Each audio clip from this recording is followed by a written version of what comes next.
Bonjour à toutes et à tous. Cette semaine, le cinéma Le Palais, invariablement situé au 2e étage du Palais des Sports, vous propose Black Panther de Ryan Coogler, le 678e film Marvel, le 4e meilleur en partant du milieu.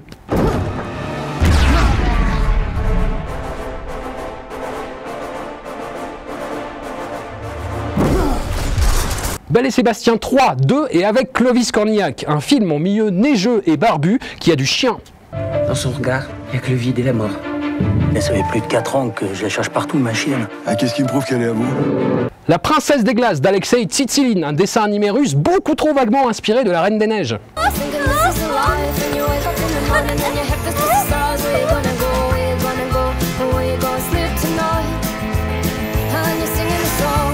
The Passenger de Raume Colessera, parce que Liam Neeson ne sera jamais à la retraite, vous m'entendez? Not gonna do this.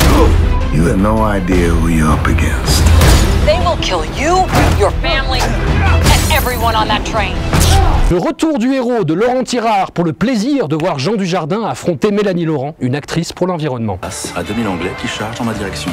Ils ne sont plus qu'à 100 mètres. Mon doigt se pose sur la détente. Et là, la cavalerie est arrivée. C'est ça la chute. Bah, c'est nul. Je vous l'accorde, mais c'est de ma vie.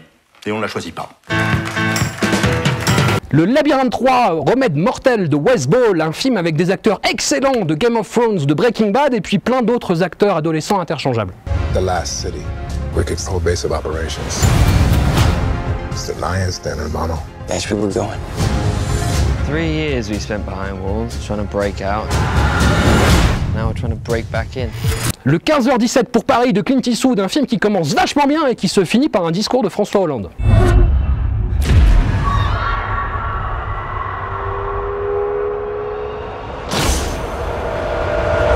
24 heures limite de Brian Smurz, parce que personne n'a besoin de voyelles pour réaliser un polar qui démastique. $1 million to the man who kills Conwell. But only if he fucking stays dead. I got 16 hours and 4 minutes left to live. L'aventure de Spirou et Fantasio d'Alexandre Coffre, une réinterprétation assez libre d'une bande dessinée que le public cible connaît finalement assez peu, mais qu'importe, Ramsey et Christian Clavier sont vachement bien. Spirou, c'est comme moi mais en plus court. Je ne te donnerai jamais ma formule. C'est non. Non, non. Non, non, non. Roman de Nick Park, la nouvelle prouesse animée des studios Hardman, un peu en deçà du charme de Shaun le Mouton. «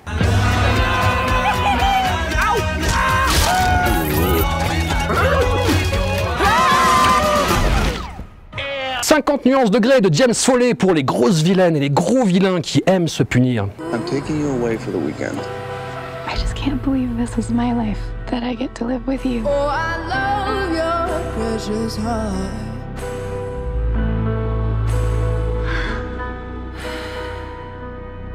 Les Tuches 3 d'Olivier Barou, exploration douce amère de la lutte des classes pour un monde devenu fou. J'ai pris une grande décision. Tu vas te couper les cheveux? Bah, pourquoi tu dis ça? Il est très bien avec ses cheveux moussus. J'ai décidé de me présenter à l'élection présidentielle. Bah, c'est une bonne décision, mon Jeff, mais tu tombes la pelouse d'abord. La douleur d'Emmanuel Finkel pour tous les fans de cinéma austère. Je suis très flatté d'être assis à la même table qu'un écrivain. Je ne suis pas ici pour parler littérature, vous le savez bien. Je suis là pour parler de mon mari. Pour votre colis, je vais voir ce que je peux faire. Merci.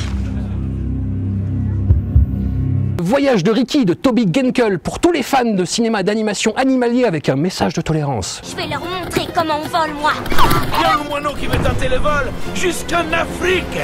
L'Afrique, c'est de la folie, il risque très très gros. Et enfin, Pentagon Papers de Steven Spielberg, faux film classique et vraie démonstration de mise en scène au service d'un discours salutaire. The most highly classified documents of the war. The Times has 7,000 pages detailing how the White House has been lying about the Vietnam War for 30 years. The way they lied, those days have to be over.